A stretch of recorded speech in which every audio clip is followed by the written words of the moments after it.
সকাল থেকে চলছে রান্নার কাজ। বড় হাঁড়িগুলোতে রান্না হচ্ছে প্রায় 400 থেকে 500 মানুষের খাবার।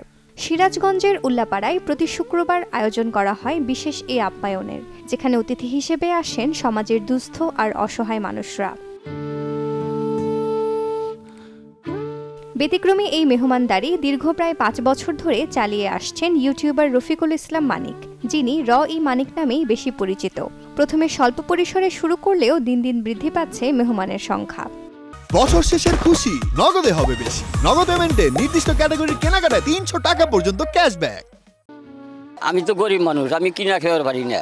মনে হয় যে মাংস দিছে, ভাত দিছে, ডাউল দিছে, পায়েস দিছে, আবার সময় মিষ্টিও দেয়। খুব সুন্দর খাওয়া হয়েছে আমাকে। গুইরা খায়, সোনা মানিক ভালোই দেয়, খাইবার দেয়, ভালোই খাওয়ায়। আল্লাহ যা খাওয়ায় হাজার হাজার শুকুর, লোক ভালো আছে।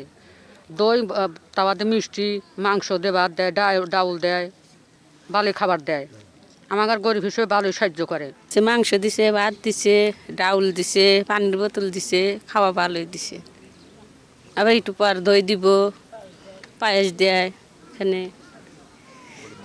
গরিব মানুষ, আমরা কিনে খাইবার পারি না, ভালোই দান করতেছে। প্রতি শুক্রবারে এই আয়োজনটা করে আর কি। তো আমাদের যে এইসব রান্নাবাড়ি করে যে মানুষ অসহায় ব্যক্তিদের মাঝে যে তুলে দেই, এবং এটা করে আমাদের খুব ভালো লাগে এবং তাদেরকে নিয়ে প্রতি শুক্রবার আমাদের এই আয়োজনটা থাকে। অসহায় মানুষের মাঝে নিজ হাতে তাদের যে বাবুর্চিগুলো আছে তাদের মাধ্যমে খাবার তৈরি করে পরিবেশন করে, এটা একটা মহতি উদ্যোগ বলা যায়।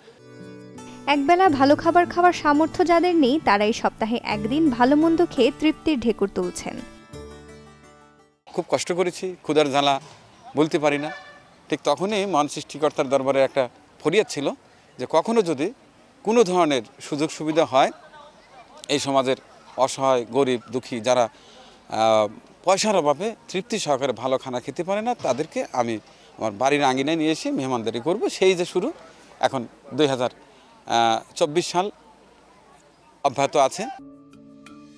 প্রথমে নিজের ইউটিউব চ্যানেলের আয়ের অংশ দিয়ে শুরু করলেও এখন সমাজের অনেক বিত্তবান তার বিশেষ এই মেহমানদারিতে সহায়তা করছেন বলে জানান এই ইউটিউবার। আজকে আছে গরুর গোছ ভুনা, সাথে আছে বুটের ডাল, এবং সর্বশেষ এই শীতকালীন সবচাইতে মজার যেটি আমি সবাই পছন্দ করি, সেটি হচ্ছে পায়েস, গুড়ের পায়েস। চমৎকার গুড় এনেছি সেই নাটোর থেকে, এরপর আমার পাশের গ্রাম থেকে একেবারে দেশি গরুর খাঁটি সাদা দুধ, সেটি দিয়ে পায়েস হয়েছে। মজা করে খাচ্ছে আমার মেহমানরা, আলহামদুলিল্লাহ। সপ্তাহে একবেলা খাওয়ানোর পাশাপাশি অনেক দুস্থ পরিবারকে আর্থিক সাহায্যও করেন তিনি। Desk report, channel 24।